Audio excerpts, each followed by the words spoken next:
All right, go ahead, Steve. You're on. Smooth like a criminal. Benson Henderson is on the line with Steve June of MMA Mania. Benson, how are you doing today? I'm good. How you doing today, man? Excellent. It's always good to talk to you, and you've got a really big fight coming up, which is always the case. But this one, 9 years ago, would have been a dream fight. People would have said, what if two of the best lightweights on the planet could go at it? One guy from WEC, one guy from UFC. And now in 2018, it's a reality. What do you make of that? Well, I say if it matched up 9 years ago, that'd be pretty rough because I was just starting out.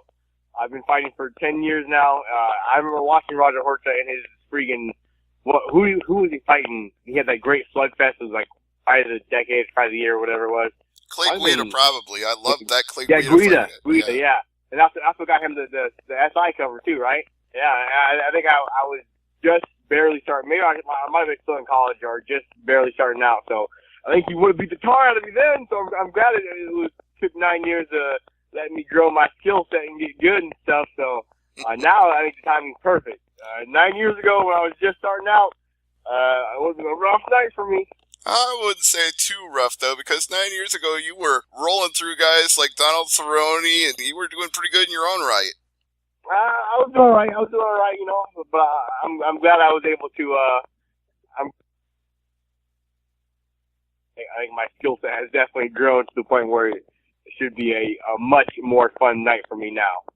It'll be a fun night for all of us. It'll be a fun night in Budapest for the fans watching at home, for those of us reporting on it. Let me ask you, because you've each got interesting Bellator records. When Huerta was there, he went 1-2.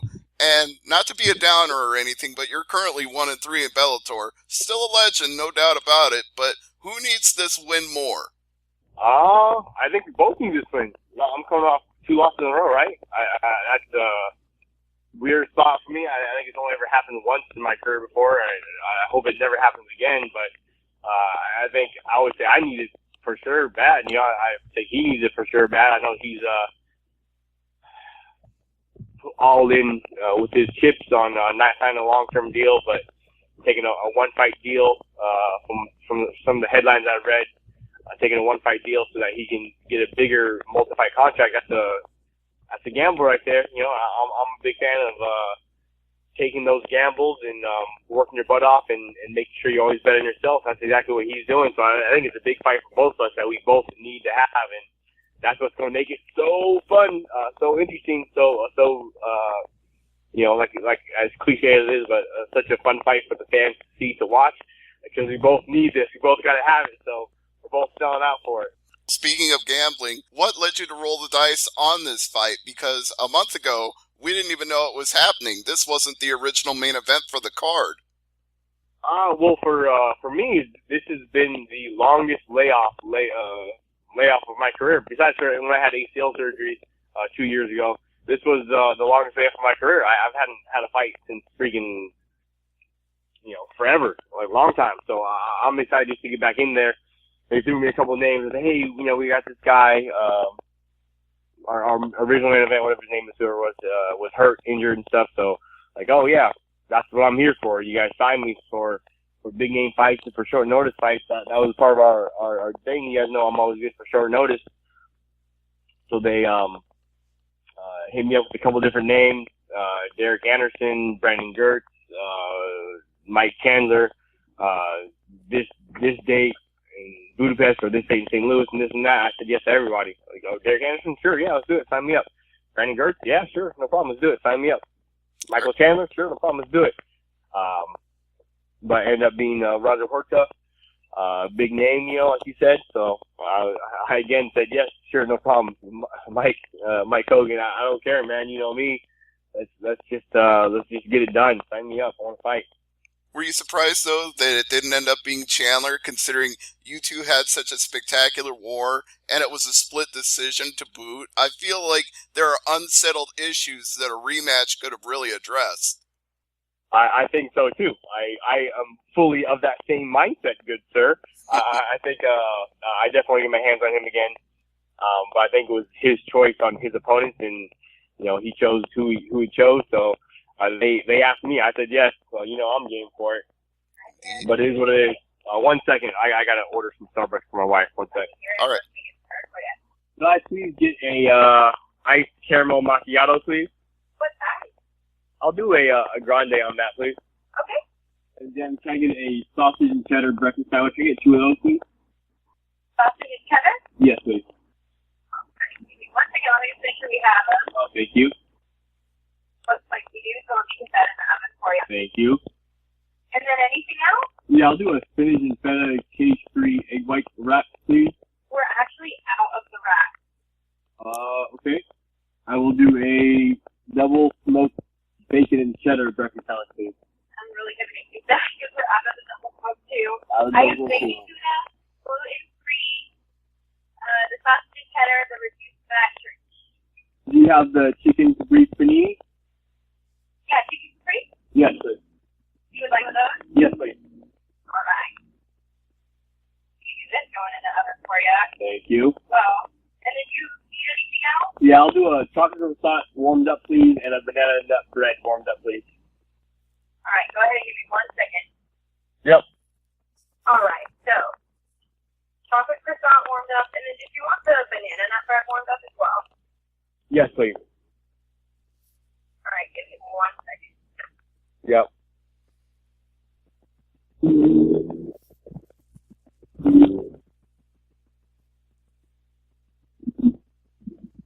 All right, so does everything look correct on your screen? Yeah, let me add one more thing to that. Can I get a iced cinnamon almond milk macchiato, please?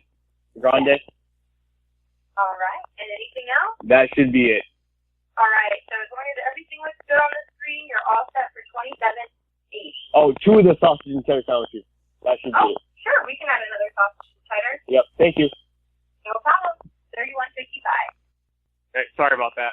No problem. Hey, you're kind of making me hungry. I'm listening to all this food. I'm thinking, man, I could go for a sausage, egg, and cheddar right now myself. gotta keep the wife happy. She's she likes her iced caramel macchiato, so I gotta get one of those. And then whenever you get her something, little chocolate, women always like chocolate, so I had to get a couple of chocolate things also. And I forgot her mother-in-law, or my mother-in-law, her mom's at the house too, so I gotta get her a few things and a couple of bites to eat. So I try to get brownie points where I can, man. Absolutely. It's the life of a fighter after all. You got to do all these things on the run, and I end up doing the same thing myself. If I go through Starbucks and my wife's like, hey, as long as you're there, get me a caramel macchiato. I'm like, okay, I can do that. Yeah, exactly. You know how it is. Indeed. Let's get back to this Bellator 196 Budapest fight, you and Roger Huerta. Well, what do you think of where Huerta is skill-wise in 2018? What do you think of his overall game right now? Oh, I think there's a wealth of knowledge, a wealth of experience. Oh, you're back. Yeah.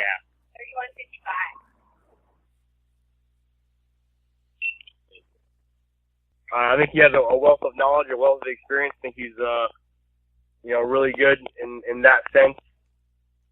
I think that, he does a good job of putting it all together. A lot of guys have a hard time doing that.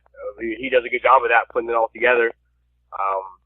And I think just as explosive, just as skilled as he was before, so, I think the holes he leaves are some of the same holes as before.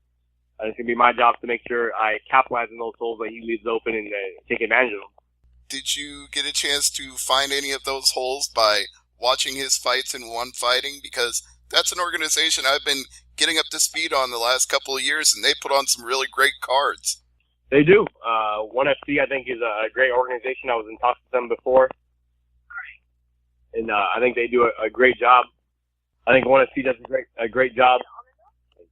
I think they do a great job. And watching some of his fights from there. Thank you.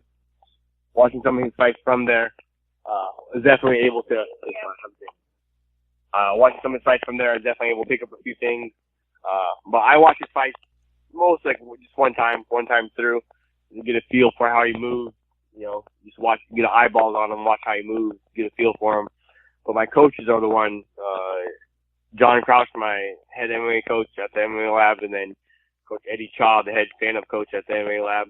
Those guys are the ones who watch, his fights 3, 4, 5, 6, 7 times in a row and break down his tendencies, break down his, when he does southpaw, he does this. When he stands seriously, he does this. When his opponents do this, he tends to do this. And looks for the openings and whatnot. So I kind of leave it up to them, and then, they tell me what to do, and we work on it from there. That sounds like a good way to go. And what did they think when you brought this fight to them and said, hey, this is short, but it's not short notice because I've been ready to go for a long time. I've been off since September. I'm ready for a fight. Yeah, well, my head coach, John Crouch, he knows me. My coach, Eddie Shaw, he knows me. But John being my manager of sorts, now Bellator knows Mike Hogan. He calls me first instead of calling John Crouch. He says, "Oh, hey, Henderson, I have this for you." And, my job as a fighter is always say, yes, I have a fight for you. Yes. I don't care who it is. I don't care when it is. I don't care. The rest of the details, I don't care about that. Yes. But now he takes advantage of that, and he hits me up first before he gets a hold of John Crouch. And I tell John Crouch, "Oh, hey, did Hogan hit you up? He asked me about this fight in Budapest." I said, "Yeah." John's like, "Oh, you said yeah already? Who's it against? Yada, yada, this and that, and, when is it?" Oh, he needs to call me first or talk to me first, but Mike Hogan is smart enough to hit me up first, and then he texts Crouchy afterwards. Sounds like they've figured out the pecking order then, and it works for you. It's a good system then. So what does it mean to you to travel to Budapest for this fight? Because you've been all around the world and back again, but this is your first time fighting there. Yeah, first time in Budapest. It'll be interesting. See how it plays out, see what kind of stores they have as far as my dietary needs go. See if they have everything. Most of the times when I fight out of the country, on different kind of, not just MMA, but jiu-jitsu and all that sort of stuff. Anytime I fight out of the country, I tend to bring everything with me just in case, something as easy as Epsom salt. But then you gotta go to the right store, and it's a country, maybe they don't have Epsom salt or the kind of Epsom salt you need or this or that. So I tend to be more on the conservative side and bring all of it with me. So I'll bring a whole week of food with me to Budapest to make sure I have what it is I need to have to get down the weight, but still eating, still taking in calories. But if you get there and I don't bring all my food, then it's going to be I'll be sad no matter what, but I'll be extra more sad if I get to Budapest and I don't have my food that I need to get down the weight. But just bring everything, pack everything with me heading there, and I'm good to go. That bringing food with you thing can be kind of risky because not too long ago, I saw complaining on Twitter that all of his ready-to-eat meals had been stolen by one of the airline security people while he was checking in for his flight, so he didn't have any of his food when he got there. I would be so upset about that, man. I would be so upset. The ready-to-eat meals, like having everything packed, good to go, like that's our money right there. That's me getting down the weight and getting the paycheck that I need from Bellator. Like, oh, so that's my money, man. No, don't do that. I'd be so upset. I'd have to write the airline a strongly worded letter, email. I'm sure he did, and I would too in those shoes. As I've had many bad experiences losing stuff at airports, so I would definitely be on that. But I want to know how you think this is going to go for making the weight. It's at 155. Yep, at 155. I've had a few short notice fights before, as you guys all know. I love short notice fights. I'm in the gym. I'm training all the time, so it's not like I'm not ready and not in shape, ready to go 5 rounds on short notice because I'm in the gym all the time. So short notice fights are good, but this is the first time I'm doing short notice at 155. So the next 6 days until weigh-ins, I'm gonna be a sad man these next 6 days. We'll see how it goes. We'll see how it turns out for me. Are you going to have to go caveman style then? Because David Rickles once told me he had to put a padlock on his fridge so he wouldn't eat before the fight. Maybe, but that's the other reason why I'm bringing all my food to Budapest. I leave on Saturday, so I got 12 days, 13 days or so, something like that, till weigh-ins. But when I leave for Budapest on Saturday, I'll be there for 6 days before weigh-ins, 5 days before weigh-ins. And all the food I am allowed to eat, I will bring with me. And so I won't be eating any Hungarian food while I'm in town except for after weigh-ins. So no padlock needed. I just have to eat whatever food I bring. Right. And definitely limits how much calories I can take in. Right. But I'm sure you could also go out for a post-fight victory meal. Then you could really get down on some Hungarian cuisine. Oh, for sure. That's one of my favorite parts. I don't, I'm pretty boring after you kind of smoke. I don't party. I don't go out. My wife and I, we're pretty boring. We're good that way. But one thing I do have a vice for is my good food. So whenever I go somewhere, I'm all about finding the best restaurants. Not just a good restaurant, but then the best, like, hole-in-the-wall restaurant. So you better believe I already have a few places looked up in Budapest, a little hole-in-the-wall, tucked away. The best, highest-rated, places on Yelp and whatnot, on Google reviews.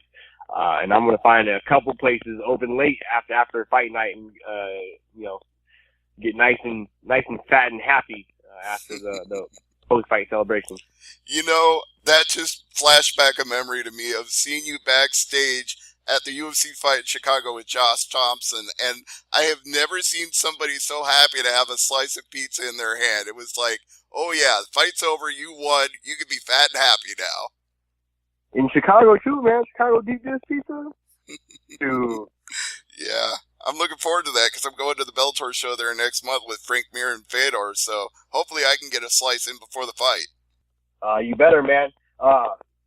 Yeah, hit up my man, Bobby Moffitt, the Wolfman, from Chicago. He knows all the best local spots, so hit him up, either on Twitter or Instagram or whatever. Hit me up. I'll have a couple of good spots for you. Sounds good. I'll definitely check that out and get in touch. And if not, Giordano's is always the standby because I know I can get a good slice there. Oh, for sure. The classically great spots, you know where to go to, the big name spots. But I'm talking from that good old greasy heart attack waiting to happen, hole in the wall spots is what I'm looking for. Right. Well, I'm sure you'll find whatever good spots there are to find in Budapest. I've never heard that there's bad food there. So anyway, Bellator 196, the main event. You're facing Roger Huerta. It's another big fight. It's the headline fight on Spike TV, Paramount Network. Does that throw you off Paramount too? Network. I'm still get it right. Paramount Network. I'm still used to saying Spike TV. How do you like this change over? I think it's pretty good. I think it's played out pretty well so far. It's been a pretty fluid transition over. It's pretty much all the same stuff. They did have a couple of new names and faces I have to get introduced to and talk to and that sort of stuff, but otherwise it's a lot of the same faces. They just changed the name, I guess, but it's the same faces, same people working that I deal with anyways, on the Bellator MMA side of it, dealing with the same people from Paramount, just kind of a different name change, Had to do some branding stuff, take new pictures and do this and do that and pose, and you know how it is. But pretty good though. Ironically, somebody who used to be there is coming back for one night only just for your fight. Sean Grandy is going to be color commentary for Henderson versus Huerta because he wants to donate the money to his friend Manny Rodriguez, who's having some heart problems. So I think it's great. I think a lot of times those throwbacks and working with people you haven't worked with in a while is always nice. It's good to talk to them, good to see them in this sport, in this business. We see each other 2 days of the week, and then we won't see each other again for another month or 2 months or 3 months. But it's good to talk to guys and reconnect with them and whatnot. Like my man Joe Martinez did all my announcements, all my fights for the WC. I didn't see him for a long time. Finally able to see him again and work with him again and whatnot is awesome. Like, oh man, I forgot how much I like Joe. Like he's just a good guy. So I do like that, being able to reconnect with some of the faces you haven't talked to in a while. Yeah, I like Joe too. I did a great interview with him a couple years ago. Yeah, well, he's still getting to do UFC shows here and there, so it's not a bad gig for him anyway. He's still getting to announce big fights, and hey, you're going to get to hear the voice Michael Williams announce your big fight in Budapest. So something to look forward to in just over a week. Heck yeah. All right. Benson, I always give you a chance to thank sponsors, plug anything you want, shout out social media links. So I don't want to deny you that opportunity to get some cheap plugs in. Please go ahead. Man, it's the same old. Thanks to all the fans. Those are the ones that really count and matter the most, for sure. My fan supporters are the ones who get you. The fans are the ones who get you the sponsors. The fans are the ones who keep you fighting, have kind words for you when you're at your low moments. We're there to help celebrate with you in your high moments. So just to all the fans, thanks for all your support over the years. Been doing this for 10 years now. As I wind down on my career, I'll probably have maybe a year, 2 years tops, maybe 3 years of fighting left. So I'm really in a much more appreciative mode now with my fans, doing interviews, man, talking to you. I don't know how many times we're going to talk again, after I'm done fighting. The interviews aren't going to quite happen the same way. Talking to all the fans is not going to happen the same way. Like, our attention span as a society is so short. Someone retires after 3 minutes, they retire, everyone forgets about them again. So I'm just really appreciating everything and soaking it all in, really enjoying the moment for this time that I have left.